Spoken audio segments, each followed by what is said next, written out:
Hi students, now let's see the LR0 parsing. If you want to parse a string, that is a LR of 0, you need to follow some steps. So step by step procedure. First what you have to take, first the input whatever they are given. So let's see the steps, you will understand. Now the concept is LR0 parsing. Okay, that is the first one in LR parser. LR0, SLR1, LA, LR1, CLR1. So these are the different algorithms which we used for call as LR parsers. So in the previous video I explained what exactly the LR parser was. Now let's see what is LR0. So to construct LR0 parsing string, you need to follow the steps. The first step is, for the given input string, write the context-free grammar. The first thing is you have to, whatever the grammar that they are given, you have to check whether it is a context-free grammar or not. Next, check the ambiguity of a grammar.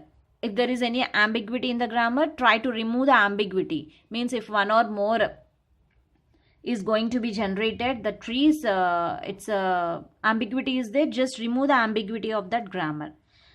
After that, add augment production in the given grammar. Okay, what is augment? Don't be confused, I'll explain that. Okay, up to here you know that. First the input string is there, for that input string write the context free grammar and check the ambiguity is there in that grammar. Next, add augment production in the given grammar. Augment production means, let's take G is a grammar. So here you can see this is a grammar. So if G is a grammar, the augment grammar G will be generated if we add one more production in the given grammar. So this here you are having 1, 2, 3. 3 productions are there. Okay. So that means S tends to A, S tends to A, sorry, A determines A and A produces B. So total there are 3 productions. Then augment grammar means, let's take G will be generated. If we add one more production in the given grammar G, it helps the parser. Means I want to add one more grammar here. If I add one more grammar, that is one more production. Okay, let's take S dash and determines S. Okay, so I just added one more production. So then what is the use of this production? Why making, whenever you add one more production, you call it as an augment grammar. Augment production. So this thing is the augment production. So why I am adding the augment production in the given grammar? So if you do this, it helps the parser to identify. It helps the parser. Okay, that is the LR0 parser. It helps the LR0 parser to identify when to stop the parsing and announcing the acceptance of input. So if you use this augment grammar, augment production, this augment production is going to help you to identify when to stop the parser. Okay, and announce the acceptance of a string. Okay, so that is just simply add one more production. S dash tends to S. S dash determines S. Okay, after adding the first check write context free grammar and check the ambiguity. Next, add augmented production. Create a canonical collection of LR0 items. I said in the previous video. Okay, first thing is you need to create a collection of canonical LR0 items. LR0 items you need to find out. Okay, so after finding out the canonical collection of LR0 items and draw a data flow diagram for that items. So whatever the items that you have taken for the items, you need to draw the data flow diagrams. And finally construct the parsing table. Okay, so after constructing the parsing table, still you need to, if you want to parse the input string, by seeing the parsing table, you just need to construct the input string, that is a stack implementation. Finally, the tree diagram. Okay, so let's take this example to construct the LR0 parsing. So this is a given grammar. S determines AA and A is determines AA/B. Okay, so this is a context free grammar and here there is no ambiguity is there. Now I need to add, the third step I need to add is add augmented production. Okay, So here I added the augment production, that is, this is the extra production. So this is a given grammar. This is the given grammar. For this grammar, I added the augmented production. So next what I had to do? The next step is I had to create a canonical collection of LR0 items. So how you are going to create a canonical collection of LR0 items? An LR0 items is a popular, is a production G. Sorry. An LR0 items is a production G with dot at some position on the right hand side of the production. So the canonical collection of items are nothing but any production if you are taken. Let's take augmented. LR0 item is a production G with dot at some position. So the dot should be at some position on the right hand side of the production. So here dot should be there. Then this is LR0 item. If dot is there, after dot, the right hand should be a non-terminal. And see the second point. LR0 items is useful to indicate that how much of the input has been scanned up to a given point in the process of parsing. Everyone will get a doubt. Why we are using LR0 items? Just placing a dot in the right hand side production. Just I am placing a dot in the right hand side production. So these are all becomes the, so whenever a dot is there, so after a dot, if the terminal symbol is there, means a closure of S, this you call it as a closure. The closure of S has to be generated. So generate, again S tends to dot AA. So again after the dot a non-terminal is there, then you need to find the closure of, you need to expand the complete productions of that closure. So dot A means again A tends to dot AA slash dot B. But after the dot there is only the terminal symbols are there. There is no non-terminal. Okay. Then you no need to extend the productions.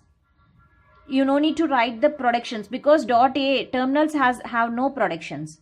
Only the non-terminals will have the production. So whatever the productions that are produced by the non-terminal after the dot, for those productions you need to write with a dot 1. So now see why we are using the dot. So the LR0 item, these are all the LR0 items. The LR0 item is useful to indicate that how much of the input has been scanned. So for each and every step the scan is moving to the right hand side. The dot, the scan is doing the right hand side, the scan will be moving. So it's the rightmost derivative.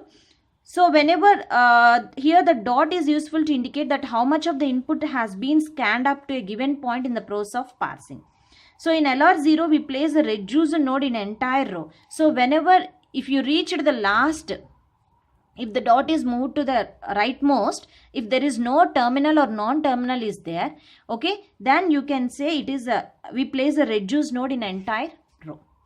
So don't be confused if you take the example. So this is an example. Whenever you are constructing the, drawing the DFD diagram and constructing the table, it will be clear for you. Okay. So, okay, creating canonical collection. So next what? Next is I have to draw a data flow diagram.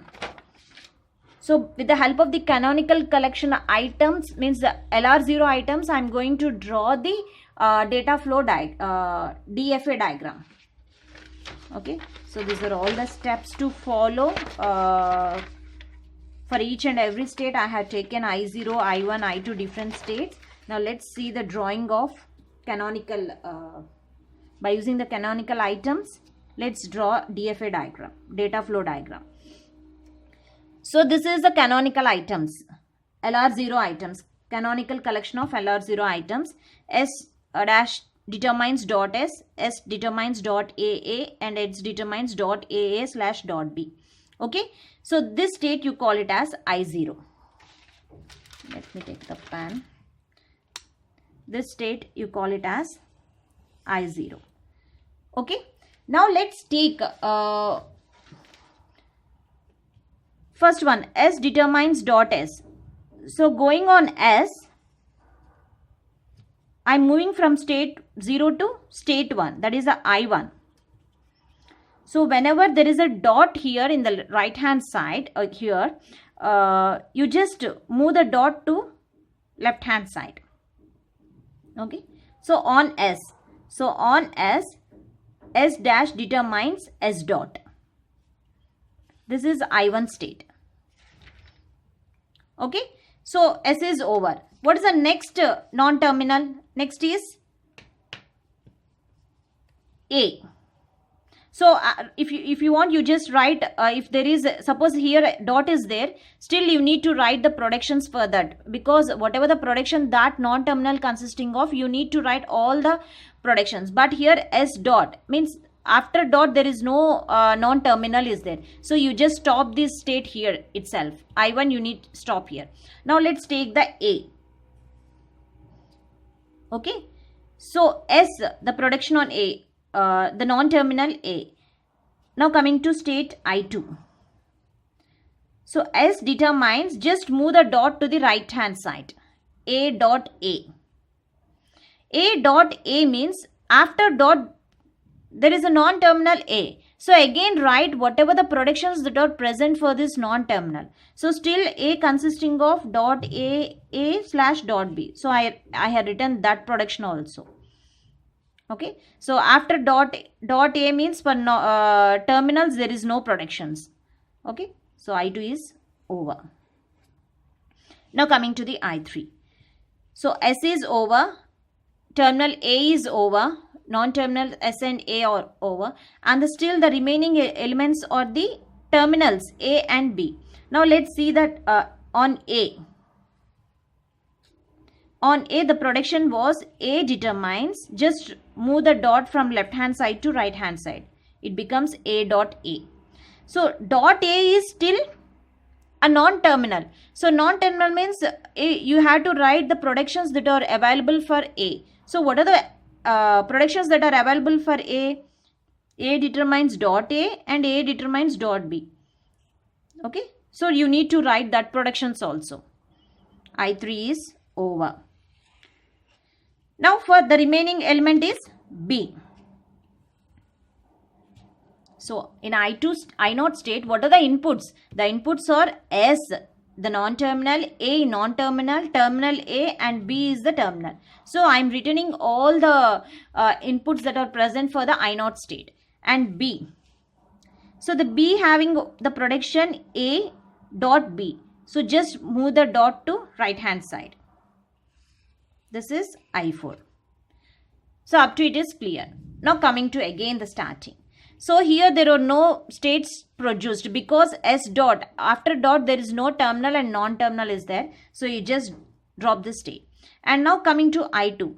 I2 is the first production on A. S determines A dot A. A dot A. So on A, you just move this dot to right hand side. Then I5 becomes S determines A dot. So A dot. So after dot there is no production, means no non-terminal is there. So you can stop this production here. You can stop this state here. Next coming to here. Okay. So still here A determines dot A dot B. Because here dot A, if you see A, the production or the input is A. If the input is A, it becomes A dot A. A dot A is already written in I3. If it is already written in I3, then just shift into that I3. Just shift into that I3. Okay. And now coming to dot B. Okay. On B, A determines B dot. It will come A determines B dot. So the A determines B dot is already in I4. So just shift into that I4 B. Now coming to I3 state. So I3 state, A determines A dot A.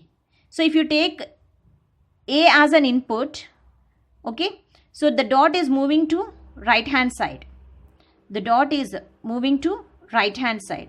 So just take A as an input for I3. The dot is moving to the right hand side. It becomes I6 state. A determines A dot. A dot is not here. So I had taken another new state. Now coming to A. Next one. A determines dot A. On A, it becomes, when I move the dot here, A dot A. A dot A is already in this state only. Just shift in A into this state only.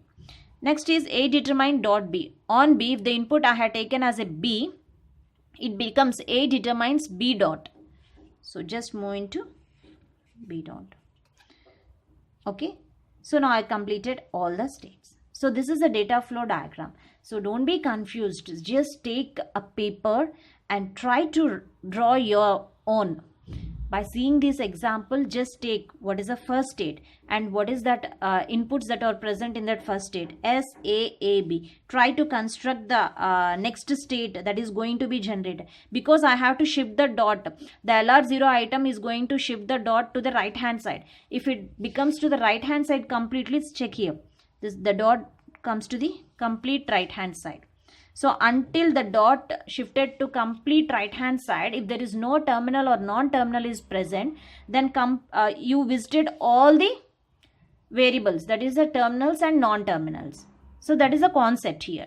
Okay, so for each and every state you need to check what are the inputs that are present. Still here, after dot, whatever the element that is present, that is an input.